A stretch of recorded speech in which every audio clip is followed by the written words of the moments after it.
So what's up guys? Ito na guys, ipapakita ko sa inyo kung paano ko niluluto yung laing guys. So abangan nyo guys.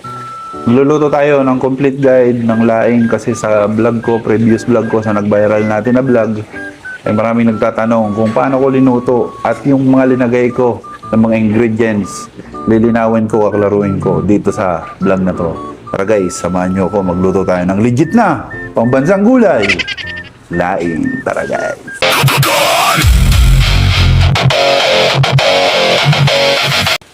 So ayan guys, kulag-kulag lang yan guys ha.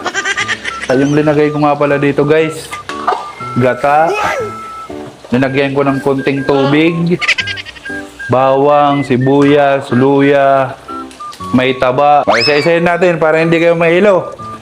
Gata, ilalagay nyo dito. Ito guys, 5 kilo to ng gata, yung pigana galing Marikina. 5 kilo, tapos lalagyan nyo ng siguro mga 2 liters of water. Kasi pure na pure yun eh, pangit pagka walang tubig. Hindi yan maglalana-lana. Tapos guys, ilalagay nyo muna bawang, sibuyas, luya, balaw, ayun, alamang. O tapos ganyan, malakas na apoy, tapos halu-haluin nyo guys ang ganito para hindi kumurta.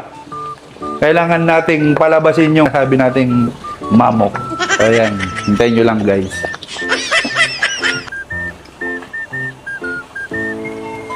So yan guys, ilalagay na natin yung laing guys. Ang palatandaan nga pala, pag ilalagay mo na yung gabi, ito guys, nilalagay yung gabi.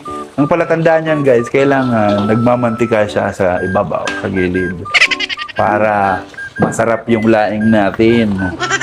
So ayan lang natin yan. Huwag natin masyadong kukulag-kulagin ha. Huwag masyadong halo-haloin. Pag ito hinalo-halo mo at talagang baka gumatol yan. So ito na guys. Lagay natin. Ilalim lang natin yung mga katna para lumubog siya dun sa gata. Tapos ayan lang natin siya ng kumulo para maluto ng maigi yung katna. So huwag kayong mag-alala guys. Malinis yan. Binilad. Galing Bicol pala yan. Kinuha ko. Binili ko dun sa Bicol. Tapos lalagyan pa natin yan ng siling malupit para pampatanggal, irab. Ano yung irab? Di ko alam. Kaoy, o nga pala, sa Tagalog umay yung kaumay. Paborito namin yan guys. Yung mga Bicolano, mahilig sa sili yan. Hintayin natin hanggang sa magmantika siya guys. So kapag ganyan na nga pala guys, pwede na natin lagay yung sili pag malambot na yung laing sa may gata. Basta lagi nyo lang guys tatandaan, dapat lagi yung paghalo niyan sa ilalim. Huwag yung sobrang halo-halo talaga kasi madudurog yung laing niyan guys.